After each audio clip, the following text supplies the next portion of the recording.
Hi, and welcome back to my channel, Canadian Board Game Replays. Hope you're going to enjoy the game replay I have for you today. We're looking at Double Seven, which is a modern twist on a classic rummy-style gameplay. You want to collect large sets of animals to score, but you're not too picky about which animals you collect, trading sets with other players in order to get ones that you can grow. This is a great game, fast-paced. It is the fourth game in my series, the BGA Arena from Bronze to Elite. I'm also going to be choosing a key point in the game.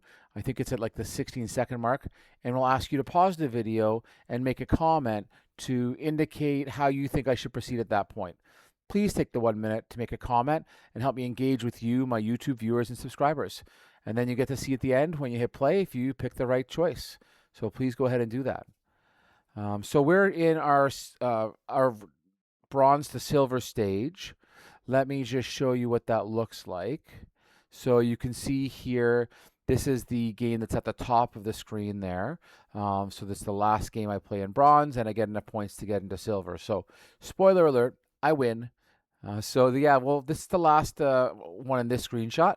And then for the next video, I'll do a screenshot showing the progression from silver up to bronze.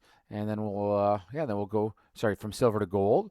And then we'll go from gold to elite. And we'll get there. So that's where we're at. So here's the game setup right now with Gillis Mendez. Let's get this show on the road.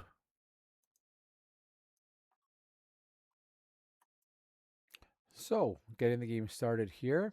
You can see I go first. I draw two. I choose to get the butterfly, which activates the rainbow, and then I draw another butterfly with rainbow. So good start. I got my two butterflies down. So they look like they could go out, but they decide not to. Very interesting decision. Very odd. Okay, so at this point in the game, I know it's early, but I want to get your input. So I've just drawn all my cards. So you can see I've got 1, 2, 3, 4, 5, 6 cards, and I have 3 moose. So what do you think I should do here? Couple options. Weigh it out. Give it some thought. I'll leave this pause for a sec so you can think about it, but you can pause as well. And then make a comment down in the comment section about what you would do. And then I will unpause and you can see if you picked correctly. So again, we've got 6 cards here. So, there's several options of what we could do. So let me know what you think, and then we'll proceed on. So I'll give it a couple more seconds, and then we'll go on and see what I do here. Okay, so here we go. Okay, so what I choose to do in this turn is play 2 of the moose, not all 3. You might be asking, maybe you got that right. Maybe you didn't. Maybe you said put all 3 moose down. Maybe you said put no moose down and discard a card. So if you followed any of my other previous videos, I hate discarding cards. You're basically throwing away points and you're throwing away the game. So try and avoid that at all costs. Now I could have put all 3 moose down. That is true. But again, remember, part of my strategy at this point is really giving my opponent the fewest swapping opportunities possible. So they're showing me 3 squirrels. So if I put down my 3rd moose, then guess what? Swapping opportunity, 3 squirrels for 3 moose. Now in this case, I can see their cards, which obviously you wouldn't normally see. I know that's not really a risk, but at the same time, given the fact that I don't know what their cards are, I want to give them as few swapping opportunities as possible, and that's why I went with a 2 moose. It got me down below 6 cards, which was the intent, so I don't have to do that. And also, I've got 4 cards here. There's a possibility that I could get a rainbow next turn. If I draw from the top, and it's like a frog or something, then I could take like the fox if it's still available, and I could get another rainbow. Whereas if I put all 3 moose down, then that's another card that I need to get in order to get the rainbow. In terms of different cards. So that's the idea. If you want to respond down in the comments why you think I'm wrong, go ahead. I love to have discussions about this kind of stuff and strategy. I've played this game a bunch and I've gotten to the elite level, so I think I'm pretty good with the baseline strategy. But maybe you've got a different point of view. Toss it in the comments and we can discuss. So, yep, that's thanks for taking the time if you did. that's great. If not, you can always do it in the next video. I appreciate all the engagement. So let's move on. So now my opponent draws 2. He can't rainbow because he's got a clover, so that's fine. Then I draw. Yep, just standard stuff here, nothing too crazy. He's building up cards. Obviously, he's trying to build up cards so he can go out. So I draw a bunch here. I put down. Yeah, let's take a look at what I did there. So again, I had 2 butterflies down, and I had 2 in my hand. And I chose to only play one of them down. So this was similar to the moose situation earlier. So I could have played both for sure. Didn't have to get below to 5, but I could have played both, and that would have given him a swapping opportunity with the squirrel. But if I only play 1, then I get 3, and you can actually see in his hand, he does indeed have a pink butterfly. So if I had played my butterfly, he could have swapped out, but because I didn't, he can't. So this is something, you know, especially if you're seeing your opponent only has like a 4 or a 5, they don't have the smaller numbers, you know, don't give them, don't put down the cards to make yours compatible with their swap, unless you need to swap, in which case that's a different situation. But in this situation, we don't really have to do that. Doesn't have a lot of cards down for swapping, and we're not in a position where we can go out anyways. So yeah, that's just a little extra strategy, you know. Don't feel like you need to put down all of your cards. Be selective in how you play and think about it from their perspective. You know, they're probably looking to swap. So don't give them the swapping opportunities. Make it so they can't swap, or make it so that it's very hard for them to swap. I mean, obviously he could swap with my 3 butterflies here, but he had to put down 3 cards of another family, and it's unlikely they would do that. So let's keep on going. So he's got a bit of a mitt full now. So he is doing some swapping here. So, you know, we can't prevent him from swapping entirely. We can just make it less likely. So now he's got 4 squirrels and 4 butterflies. So I'm going to put down some stuff here. And I'm still at 5. We're waiting. Neither of us are out yet. So that's interesting.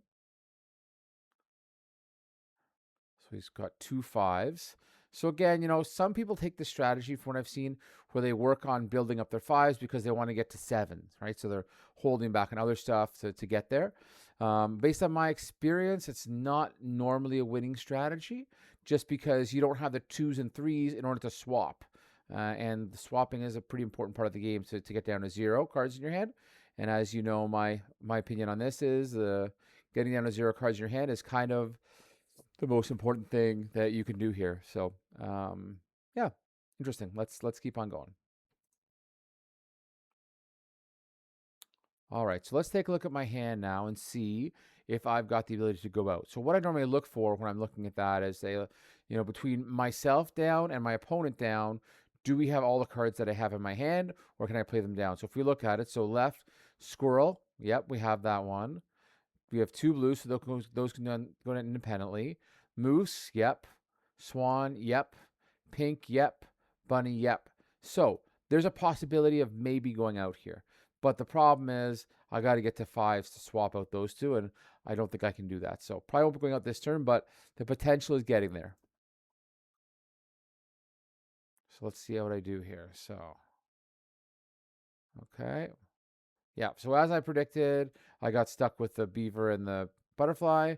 But, you know, I want to get as much down as possible so I can start building up and getting more swaps. So, and getting out eventually. So you can see they're really holding back on that clover. So, okay, so I draw a bunny first, another bunny here. So this is going to allow me to do a little bit of swapping. So let's see what I end up doing with this. Okay, so I passed on it, hold it in my hand till I'm ready to go, because I could have put those 2 down and then swapped and then put down one of the 2, either squirrel or butterfly, but I would have been left with the other one. So, you know, if you can't go out, don't make it easy for your opponent. If I put those 2 down 5, that gives them a swap chance. So I'm just holding my cards tight until I can finally go out. Okay, so we pull the blues in. Yep. Okay. Now that's an interesting choice. So you can see he played his clover to get 7 on the squirrel, which is a pretty good idea. But alternatively, he could have played it with the bunny and gone out. And, you know, broken record over here, but in my opinion, going out is the most important part of this game. I'm not really close to getting a 7. There's no reason he had to get a 7 there. I would have preferred to just get out and get that extra card. So, yeah, that's my point of view, but let's keep on going. But he decided to get the 7 and get the bonus point, but that would have been available for him probably later on. So, I don't know. That's not what I would have done, but okay. So, we did a swap there.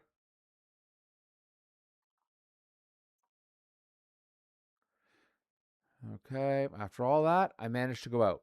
Again, very, very important. So,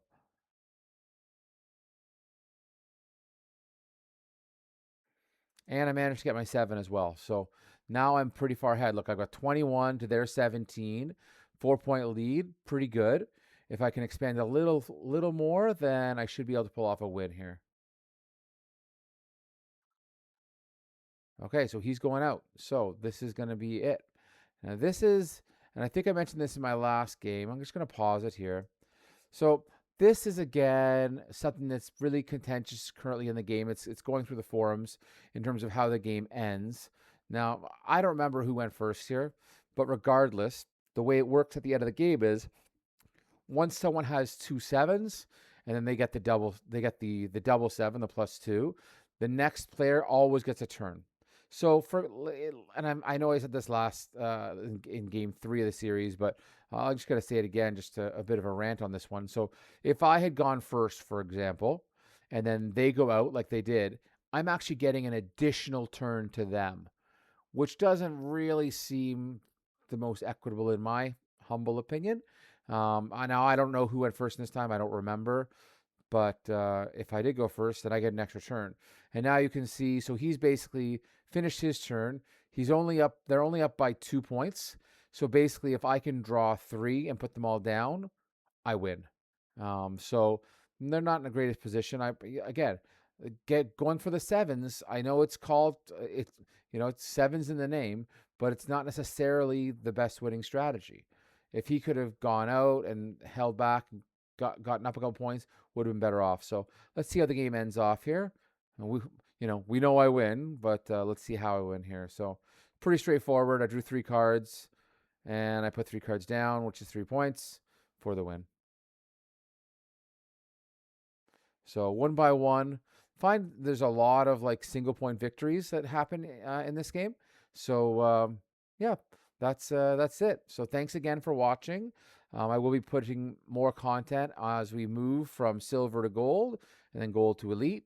And my strategies get a little more refined, I think, as I learned to play the game a little bit differently. I had a lot of losses in the bronze round, but I think now that I'm in silver and getting my strategies better, a little more consistently winning. So that's excellent. So again, thank you very much for joining. Put down in the comments any feedback you have. What do you like? What don't you like? What other games do you want to see me commentate? Is there a new game that you'd like to see me put some strategy into and some analysis?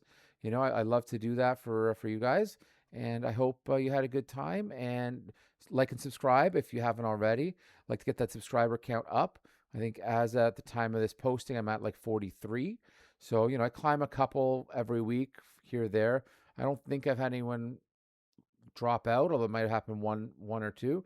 But please, yeah, add to the subscriber list. I want to get that up there and it motivates me to make more content. So thank you very much, and we'll see you at the next video.